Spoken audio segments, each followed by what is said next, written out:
મહારાષ્ટ્રમાં સમાજવાદી પાર્ટીના અધ્યક્ષ અને ધારાસભ્ય અબુ આઝમીને ઔરંગઝેબના વખાણ કરવાનું ભારે પડ્યું છે.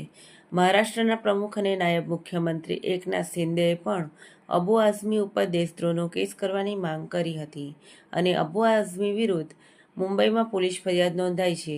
ત્યારે ગુજરાત પ્રદેશ શિવસેના શિંદે ગ્રુપ દ્વારા ઔરંગઝેબના વખાણ કરવા બદલ રોષ વ્યક્ત કર્યો છે અને અંકલેશ્વરના ગુજરાત પ્રદેશ શિવસેના શિંદે ગ્રુપના પ્રદેશ પ્રમુખ SRR પાટીલ કાર્યકર્તાઓ સાથે અંકલેશ્વર જીઆઈડીસી પોલીસ મથક ખાતે પહોંચી ઔરંગઝેબના વખાણ કરનાર અબુ આઝમી વિરુદ્ધ ફરિયાદ આપી હતી અને તેની વિરુદ્ધ દેશદ્રોહનો ગુનો દાખલ કરવાની માંગ કરી હતી.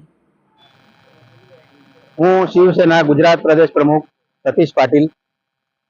આજે જે મહારાષ્ટ્રની અંદર આબુ આઝમી સમાજવાદી પાર્ટીના ધારાસભ્યએ વાંધાજનક સ્ટેટમેન્ટ આપેલું છે, એના પ્રતિઘાત રૂપે અમે અંકલેશ્વર જીઆઈડીસી પોલીસ સ્ટેશન ગુજરાતમાં અરજી આપેલી છે અને એમના વિરુદ્ધમાં FIR બી કરશું. કેમ કે અમારી માંગણી એવી છે કે આબુ આઝમી વિરુદ્ધમાં દેશદ્રોહનો ગુનો નોંધાવીને એને દેશથી હદપાર કરવું જોઈએ. કેમ કે એવા જે દેશના મહાપુરુષોની નિંદા કરતા હોય, એમના વિરુદ્ધમાં વાંધાજનક આપત્તિજનક સ્ટેટમેન્ટ આપતો હોય અને સનાતન ધર્મની લાગણી દુભાય એવા માણસોને, જેમને ઔરંગઝેબ પહેલા લાગતો હોય, એમને ઔરંગઝેબની જે જગ્યા હોય તે જગ્યા પર મોકલી આપવા માટે મારે ભારત સરકારને મહારાષ્ટ્ર સરકારને વિનંતી છે.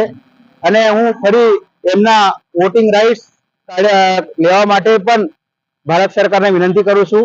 અને આપ સર્વને બધાને એક વિનંતી કરું છું કે આવા લોકોને જગ્યા જગ્યા પર વિરોધ પ્રદર્શન થવું જોઈએ, એ મારી વિનંતી છે.